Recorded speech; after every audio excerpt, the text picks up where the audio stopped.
Hello friends, आज हम बात करने वाले हैं अपूर्वा मूवी की। तो चलो आओ स्टार्ट करते हैं बिना किसी देरी के।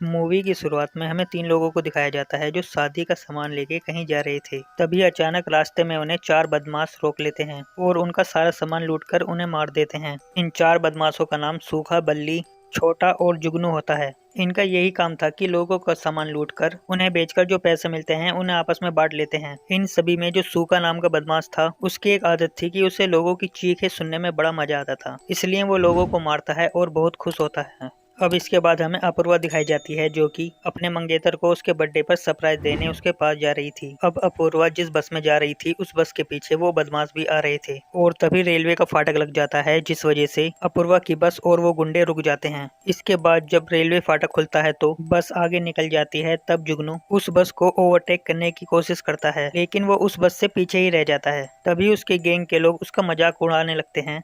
अब जुगनू को ये बात बुरी लग जाती है और वो अपनी गाड़ी को बस के आगे खड़ी कर देता है। अब वो बस रुक जाती है। फिर जुगनू बस के ड्राइवर को बाहर निकालकर उसे जान से मार देता है और साथ में कंडक्टर को भी मार देता है। इसके बाद जुगनू और उसकी गैंग के लोग बस को लूटने लगते हैं। जब वो सभी को लूट रहे होते हैं तब अपूर्वा अपने मंगेतर से बात कर रही थी, पर उन लोगों को देखकर अपूर्वा अपना मोबाइल बैग में डाल देती है। दरअसल जब अपूर्वा अपना मोबाइल बैग में रखती है तो सिड को समझ में आ जाता है कि कुछ तो गड़बड़ है, इसलिए सिड वापस कॉल करता है और इस बार सूखा उसका मोबाइल छीन लेता है। तो सिड सूखा से बोलता है, तू अपूर्वा का मोबाइल वापस कर दे और उसको हाथ भी मत लगाना। अब ये सुनकर सूखा बहुत गुस्सा हो जाता है और सिड से बोलता है कि अब तू आकर इसे वापस ले जा। फिर इसके बाद वो अपूर्वा को लेकर वहां से चले जाते हैं और अपूर्वा हेल्प के लिए सभी को आवाज देती है, मगर उसकी कोई भी मदद नहीं करता। फिर इसके बाद हमें 1 महीने पीछे का टाइम दिखाया जाता है, जहां हमें पता चलता है कि अपूर्वा ड्राइविंग स्कूल में ड्राइविंग सीख रही थी, पर फिर भी वो अच्छे से ड्राइविंग करना नहीं सीख पाती।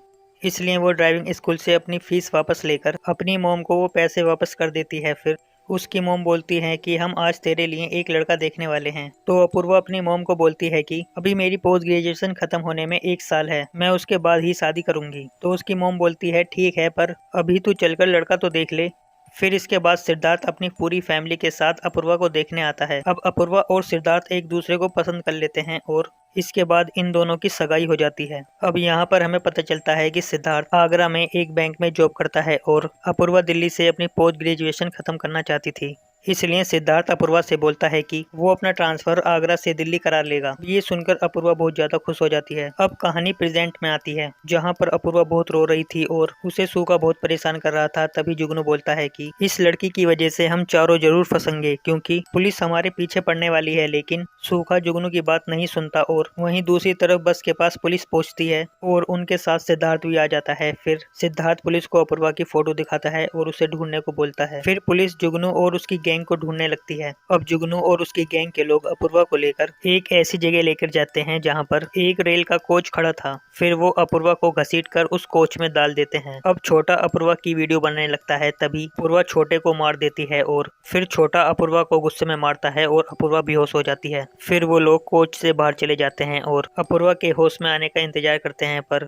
जुगनू अपूर्वा के पास खड़ा रहता है और वो सिगरेट से अपूर्वा का हाथ जलाता है उसको होश में लाने के लिए, पर अपूर्वा होश में नहीं आती। फिर सूखा जुगनू को बाहर बुलाता है और बोलता है कि बस में लूटे गए पैसे को आपस में बांट लेते हैं। फिर वो पैसे आपस में बांट ही रहे थे, तभी वहाँ पर एक पंडित आ जाता है। तो वो लोग उस पंडित को भी उस कोच में डाल देते हैं जिसमें पहले से ही अपूर्वा बंद थी। फिर ये सभी लोग एक कंपटीशन करते हैं। जुगनू कहता है कि जो देर तक बाथरूम करेगा वो ही सबसे पहले अपूर्वा के पास जाएगा। इसमें सूखा जीत जाता है और इसके बाद वो छोटे को पानी लाने को बोलता है ताकि वो अपूर्वा को होश में ला सके। लेकिन तब तक अपूर्वा को होश आ चुका था और वो उस पंडित की रस्सी भी खोल देती है। फिर दोनों कोच के पीछे से बाहर निकलकर वहां से भाग जाते हैं। अब छोटा जब पानी ला रहा होता है तब वो अपूर्वा को भागते हुए देख लेता है। जब अपूर्वा भाग रही थी तब वो छोटे से टकरा जाती है। फिर छोटा अपूर्वा को मारने लगता है, पर अपूर्वा उसकी बाल्टी से ही उसे पीट पीट कर मार डालती है।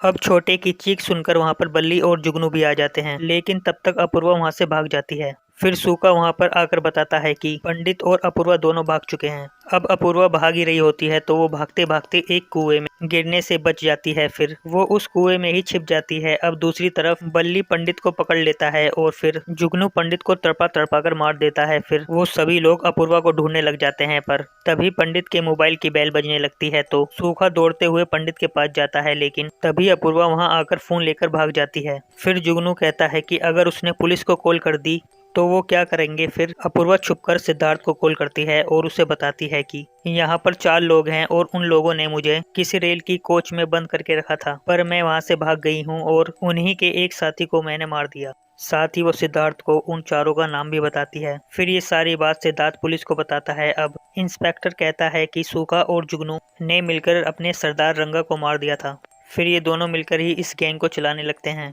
अब पुलिस उस नंबर को ट्रेस करने की कोशिश करती है जिससे अपूर्वा ने कॉल की थी। अब काफी रात हो चुकी थी, इसीलिए सिद्धार्थ को पुलिस वाले कहते हैं कि वो लोग कल सुबह अपूर्वा को ढूंढने जाएंगे, क्योंकि उन गुंडों के पास ऑटोमेटिक गन है और हमारे पास पुरानी गन्स। हम आपकी और अपनी जान खतरे में नहीं डाल सकते। इसके बाद अपूर्वा सिद्धार्थ को वापस कॉल करती है तो सिद्धार्थ अपूर्वा को बताता है कि पुलिस वाले अभी ढूंढने के लिए मना कर रहे हैं, मगर तुम चिंता मत करो, मैं तुम्हें ढूंढने आ रहा हूँ। फिर अपूर्वा अपनी लोकेशन सिद्धार्थ को भेजने की कोशिश करती है, लेकिन तभी उसका फोन अचानक से कुएं में गिर जाता है। अब अपूर्वा जहाँ पर छुपी होती है वहाँ पर उसे एक सरिया मिल जाता है, पर तभी वहाँ पर बल्ली आ जाता है। वो अपूर्वा को देख तो नहीं पाता, लेकिन अपूर्वा पीछे से आकर बल्ली को उस सरिये से मार देती है। फिर उसकी चीखें सुनकर सूखा और जुगनू भी वहाँ पर आ जाते हैं, लेकिन तब तक अपूर्वा वहाँ से भाग चुकी थी। अब ये दोनों बल्ली को उठाकर गाड़ी में ले जाते हैं। फिर यहाँ पर जुगनू बल्ली को हॉस्पिटल ले जाने को बोलता है, लेकिन सूखा कहता है कि पहले मैं उस लड़की को पकड़ूंगा, उसके बाद ही मैं बल्ली को हॉस्पिटल ले जाऊंगा। तो वहीं दूसरी तरफ अपूर्वा के साथ जो अभी तक हुआ है उसको याद कर रही थी। फिर अपूर्वा अपने कपड़े को काटकर एक ट्रैप तैयार करती है उन लोगों को फंसाने के लिए। तो वहीं दूसरी तरफ सूखा और जुगनू प्लान बनाते हैं कि वो बल्ली को लेकर गाड़ी में हॉस्पिटल ले जाने का बहाना करेंगे, जिससे अपूर्वा जहाँ पर भी होएगी वहाँ से बाहर निकल जाएगी और फिर वो लोग अपूर्वा को पकड़ लेंगे। फिर सूखा और जुगनू अपने प्लान में कामयाब भी हो जाते हैं। वो लोग थोड़ी आगे जाते हैं, अब वो वापस आ जाते हैं। फिर अपूर्वा को भी बस पकड़ने ही वाले थे, पर अपूर्वा उनसे बच निकलती है और जुगनू अपूर्वा के ट्रैप में फंसकर कुएं में गिर जाता है। फिर जुगनू की आवाज सुनकर वहां पर सूखा आ जाता है, लेकिन वो जुगनू को कुएं से बाहर नहीं निकालता। वो कहता है कि पहले मैं अपूर्वा को ढूंढूंगा। जब सूखा वहां से चला जाता है तो अपूर्वा वहां आकर जुगनू को पत्थर मार मार कर उसकी जान ले लेती है। अब जुगनू की आवाज सुनकर सूखा फिर से वहां आ जाता है। फिर अपूर्वा गाड़ी में जाकर बल्ली को भी जान से मार देती है। दरअसल जब अपूर्वा ने बल्ली को मारा था तो वो पूरी तरह से मरा नहीं था। अब बल्ली की आवाज सुनकर सूखा भी वहां पर आ जाता है तो अपूर्वा अचानक से उसे धक्का मार देती है और फिर गाड़ी लेकर वहां से निकल जाती है, लेकिन तभी उसकी गाड़ी खराब हो जाती है और वो वहीं पर फंस जाती है, जिसके बाद सूखा अपूर्वा के पीछे पड़ जाता है। फिर वो अपूर्वा को पकड़ लेता है और उसे ट्रेन के सामने ले जाकर उसे मारने की कोशिश करता है।